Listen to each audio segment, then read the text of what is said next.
19 heures dans l'Est de la République démocratique du Congo, 18 heures à Kinshasa. L'Est parce que nous allons en parler avec Josué Mufula. M23, faut-il changer la donne face au Rwanda? Il sera des nôtres, il vient d'ailleurs de Goma. Avec lui, on va aborder la question sécuritaire. Qu'est-ce que les élus font pour certainement mettre fin à ça? Parce qu'on est en train de voir que ça continue. Alors, c'est un peu inquiétant. Josué Mufula sera des nôtres.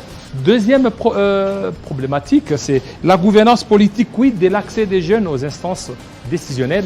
Avec Élie Lokwa, un jeune, il va parler de cette initiative qu'il a eu à initier. Et États généraux de la presse, qu'est-ce qui va changer? Rachel Kitsita sera des nôtres, aussi John Lungila. Tous vont parler de l'État généraux de la presse. Et il vient de sa base électorale. Il a eu à faire plusieurs navettes, certainement pour s'enquérir de ce qui se passe. Mais fort malheureusement, dans sa base, il y a l'incursion des M23. À chaque jour qui passe, on enregistre des morts. Josué Mufula, bienvenue. Merci, M. David. Voilà, on vous a vu au Four-Moulin, au niveau de Goma. Vous êtes allé rendre visite aux familles éplorées. On vous a vu presque partout enterrer même des personnes qui sont décédées. Par rapport à la situation sécuritaire dans l'Est, c'est comme si vous, députés, vous ne faites absolument rien du tout. Bon, ça serait un raisonnement inductif où il faut généraliser à partir d'un seul cas, des particuliers au général. Je ne pense pas que les députés ne font rien. C'est vrai qu'il y en a qui ne font rien, mais il faut dire qu'il y en a qui travaillent. Quelqu'un comme moi, quand vous me dites « je ne fais rien », ça serait une grosse insulte. Parce que, vous le savez, j'étais sur la question écrite adressée au Premier ministre, suite bien entendu à l'insécurité persistante à l'Est de la République, et particulièrement à Goma, où on venait d'assassiner plus de 5 jeunes entre 24 et 30 ans en une seule semaine. Et du coup, j'ai adressé cette question au Premier ministre.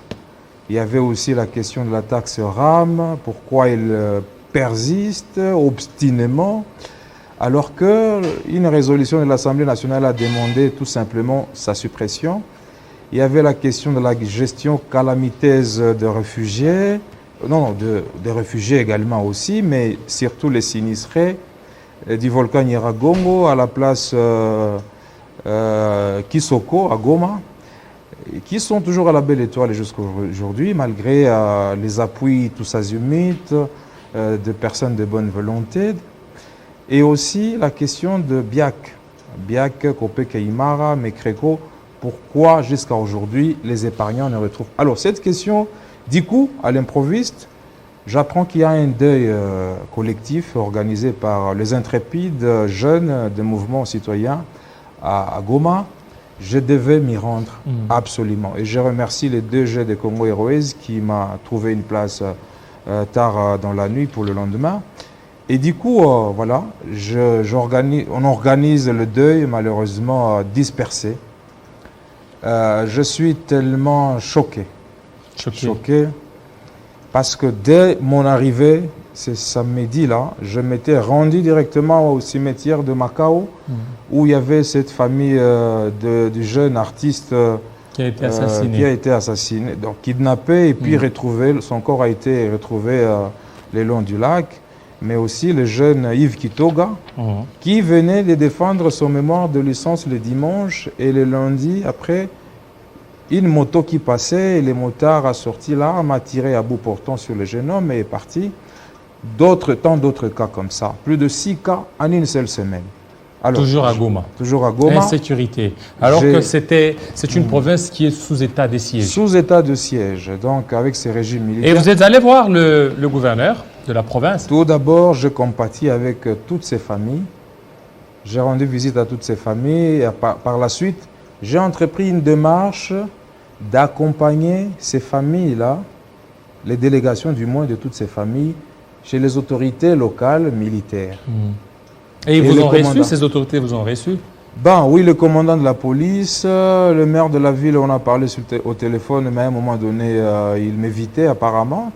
Le gouverneur, j'arrive au gouvernorat, il accepte que j'entre seul, mais il ne voulait pas du tout rencontrer toutes ces familles-là. J'ai trouvé ça... Et pourquoi vous ne voulez pas rencontrer ces ben, familles? Il me dit, honorable, vous amenez ces familles à mon bureau. Est-ce que c'est les seules familles qui ont perdu les leurs? Ben, écoutez, je crois qu'il est trop militaire. Et bon, quand vous êtes allé présenter ces familles, c'était juste pour leur dire, voilà, je vous présente mes condoléances et je vous rassure que je vais... Nous lui avons demandé simplement de s'impliquer dans les enquêtes afin que ces familles-là soient un peu soulagées. Mais il me dit tout d'abord que ce n'était pas à moi de lui demander de s'impliquer. Je ne sais pas qu'est-ce que lui il entend par impliquer. Mais bon, en fait, d'abord, avant tout, je serais inhumain en tout cas si lui, moi, je ne lui présente pas les condoléances parce que aujourd'hui, paraît-il qu'il a perdu un de ses fils, le gouverneur militaire. Si lui, il a refusé de présenter les condoléances à ces familles-là, au moins moi, je lui présente les condoléances en direct ici. Que Dieu le fortifie, Dieu a donné, Dieu a repris, que ce nom soit loué. Alors, voilà, donc... une fois que vous êtes sur place, vous avez appris qu'il y a eu incursion des M23. Oui, il y a eu incursion des M23. Sous état de siège. Sous état de siège, bien sûr. C'est que jusque-là, il y a encore des failles au niveau de l'état de siège. Il faut reconnaître quand même que le problème sécuritaire de l'Aix sont tellement complexes. Hein. Alors, c'est quoi? Est-ce que faudra-t-il changer la donne? Mais au niveau de l'Assemblée, vous qui dites que les députés ne travaillent pas, moi, je vous ai dit, je suis membre de la commission de défense. Oui, parce que le président Mbos avait dit quitter les groupes armés, vous qui faites partie de l'Est. Arrêtez, ne me citez pas les noms de ce président postiche-là. Depuis quand Mbos est notre président postiche? C'est Kabound qui était notre président. Kabound. Alors maintenant Kabound est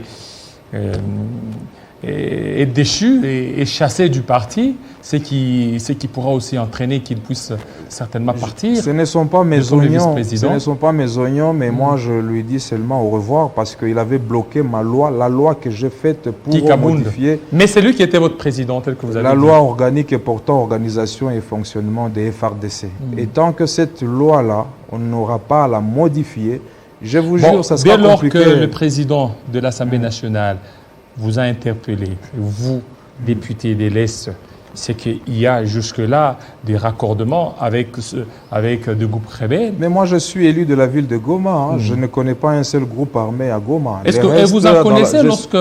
Mais quand lui, il le dit, mais il doit...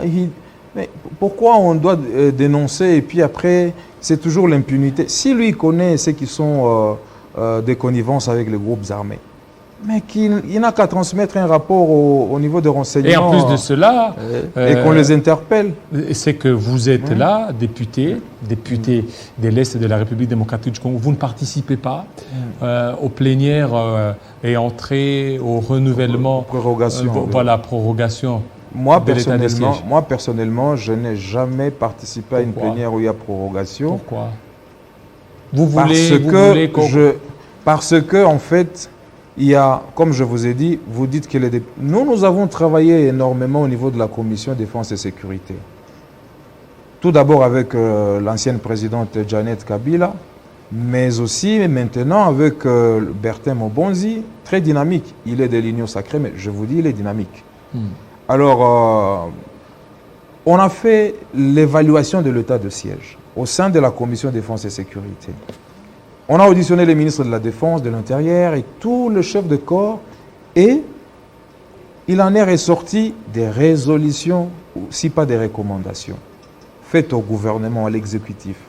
Mais jusqu'à aujourd'hui, nous avions par exemple demandé à ce que l'on puisse requalifier l'état de siège. Que le gouverneur militaire se concentre, se focalise beaucoup plus là où les zones de tension, comme à Beni par exemple, et qu'on laisse l'administration civile de l'autre côté à Goma. Au jour d'aujourd'hui, j'apprends depuis ce matin, il y a des grèves, une tension terrible entre le motard, les taximens, parce qu'on exige qu'on puisse colorer en jaune tous les véhicules et tout.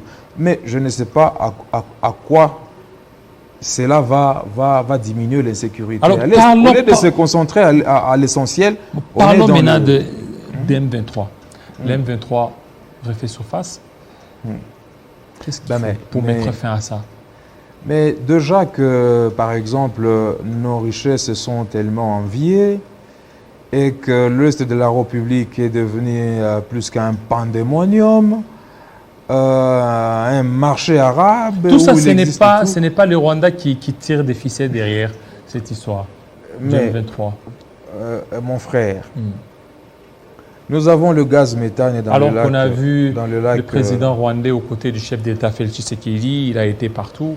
Et le président l'a appelé son frère. Oui. Et donc, moi je crois qu'entre frères... Et vous aviez dit tout à l'heure que c'est une affaire très complexe. Pourquoi vous avez dit ça? Oui, mais c'est complexe. Nous avons nos richesses qui sont enviées. Et le gaz méthane exploité dans le lac Kivu par le Rwanda. De l'autre côté, les Congolais, nous achetons, à Goma, on achète les gaz pour les réchauds, la cuisson, à Gisenyi.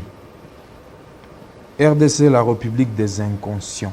Le Congo est grand, comme disait Lumumba, mais pas trop grand. Il exige de nous de la grandeur. Si nos autorités sont incapables de pouvoir créer les richesses en exploitant... Donc, moi, j'ai toujours dit, le Congo, c'est un pays béni par la providence divine, mais maudit, je vous dis, par la qualité de son peuple et ses dirigeants. On ne mesure pas la grandeur d'un pays en termes de richesse, de sa superficie, non. C'est en termes de la qualité de son peuple. Voilà, merci beaucoup Josué Mufula de votre message, surtout de votre restitution de l'Est de la RDC. Nous notons qu'on vous a très mal reçu par le gouverneur militaire. En tout cas, il est trop militaire et pour quel résultat? Il n'est pas politique. Il n'est pas politique du tout. Voilà, merci. On va parler cette fois-ci de la gouvernance politique. Il y a une initiative qui a été présentée par Élie Lokwa.